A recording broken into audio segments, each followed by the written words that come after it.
താൻ എക്കാലത്തും തേടിക്കൊണ്ടിരിക്കുന്ന ആളാണ് വിഘ്നേഷ് എന്നാണ് നയൻസ് വിശേഷിപ്പിക്കുന്നത്.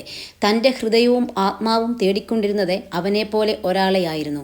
അവനെപ്പോലെ മറ്റൊരാൾക്കും ആവാൻ കഴിയില്ലെന്ന് ഈ വർഷങ്ങൾക്കിടെ താൻ മനസ്സിലാക്കിയെന്നും നയൻതാര തൻ്റെ ഡോക്യുമെൻ്ററിയിൽ പറയുന്നു.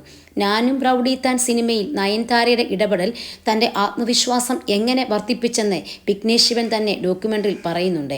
ചിത്രത്തിൻ്റെ ഒരു ഭാഗം ചിത്രീകരിക്കുമ്പോൾ നയൻതാര ചെയ്തതിൽ നിന്ന് വ്യത്യസ്തമായ ആശയമായിരുന്നു വിഘ്നേഷിനുണ്ടായിരുന്നത്. എന്നാൽ അത് അവരോട് പറയാൻ മടിച്ചു. പക്ഷേ കട്ടു പറഞ്ഞു കഴിഞ്ഞ് വിഘ്നേഷിൻ്റെ മുഖഭാവത്തിൽ നിന്ന് കാര്യം മനസ്സിലാക്കിയ നയൻതാര ഒരു ടേക്ക് കൂടെ എടുക്കാമെന്ന് പറഞ്ഞു. നിങ്ങൾ എന്താണ് ആഗ്രഹിക്കുന്നത് അതുപോലെ എടുക്കാമെന്ന് നയൻതാര പറഞ്ഞു. വേണ്ട, കുഴപ്പമില്ലെന്ന് വിഘ്നേഷ് മറുപടി നൽകിയപ്പോൾ, നിങ്ങളാണ് ചിത്രത്തിൻ്റെ സംവിധായകൻ, നിങ്ങൾ പറയുന്നത് അഭിനയിക്കുക എന്നതാണ് എൻ്റെ ജോലി എന്ന് നയൻതാര അല്പം ശബ്ദം കൂട്ടി പറഞ്ഞു. നയൻതാരയുടെ ഈ ഇടപെടൽ സംവിധായകൻ എന്ന നിലയിൽ ചിത്രത്തിൻ്റെ നിയന്ത്രണം തൻ്റെ കയ്യിൽ തന്നെയാണ് തോന്നിക്കാൻ കാരണമായെന്ന് വിഘ്നേഷ് പറയുന്നു. സിനിമ ചെയ്യുമ്പോൾ അതിനു മുമ്പ് വരെ തനിക്കില്ലാതിരുന്ന ആത്മവിശ്വാസം ആ സംഭവത്തിന് ശേഷം ഉണ്ടായി. ചിത്രത്തിൻ്റെ ലാസ്റ്റ് ഷെഡ്യൂൾ വരെ തങ്ങളുടെ ബന്ധത്തെക്കുറിച്ച് ആർക്കും അറിയില്ലായിരുന്നും വിഘ്നേഷ് കൂട്ടിച്ചേർത്തു. വളരെ കാലം എന്നെ കാണാൻ പോലും വിക്കി മടിച്ചു. പലതവണ ഞാൻ കൊച്ചിയിലേക്കും മറ്റും വിളിച്ചു. പക്ഷെ ഒരു മാസത്തോളം അവൻ വന്നില്ല. എന്തിനാണ് എന്നെ അവോയ്ഡ് ചെയ്യുന്നതെന്ന് ഞാൻ ചോദിച്ചു. ഒടുവിൽ അവൻ വരാൻ സമ്മതിച്ചു. ഒടുവിൽ അവൻ കൊച്ചിയിലേക്ക് വന്നു. കണ്ടപ്പോൾ തന്നെ ഞങ്ങൾക്ക് ഉറപ്പായിരുന്നു ഞങ്ങൾ പ്രണയത്തിലാണെന്ന് നയൻതാര പറഞ്ഞു. ഞങ്ങൾക്കിടയിൽ എന്തോ സംഭവിക്കുന്നുണ്ടായിരുന്നു. പക്ഷേ ചിത്രത്തിലായിരുന്നു എൻ്റെ ശ്രദ്ധ മുഴുവൻ. ചിത്രം കൃത്യമായി പൂർത്തിയാക്കേണ്ടിയിരുന്നു. മറ്റു കാര്യങ്ങളിലേക്ക് വഴുതിപ്പോകാൻ എനിക്ക് താല്പര്യമുണ്ടായിരുന്നില്ല.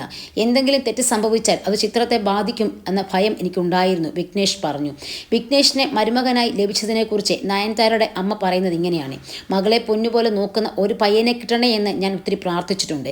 ദൈവം ആ പ്രാർത്ഥന കേട്ടു. ഞാൻ അവനെ പ്രസവിച്ചില്ലെന്ന് മാത്രമേ ഉള്ളൂ. എനിക്കവൻ അത്രയ്ക്ക് ജീവനാണ്.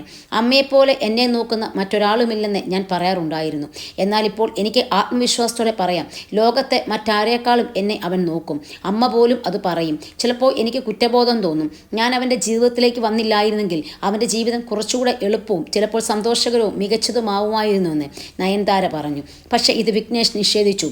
ഒരിക്കലുമില്ല. നയൻതാര വന്നതിന് ശേഷമാണ് എൻ്റെ ജീവിതം ആരംഭിച്ചത് തന്നെ. ജീവിതത്തിൽ സംഭവിച്ചതെല്ലാം നല്ലതായിരുന്നു.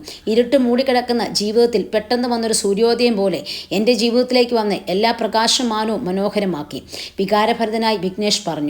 കൊച്ചിയിൽ നയൻതാരയെ കാണുമ്പോൾ ബിരിയാണിയും ചിക്കൻ കറിയും കേക്കുമടക്കം ഭക്ഷണങ്ങൾ പാകം ചെയ്തു തരാറുണ്ടായിരുന്നുവെന്നും വിഘ്നേഷ് ഓർത്തെടുത്തു.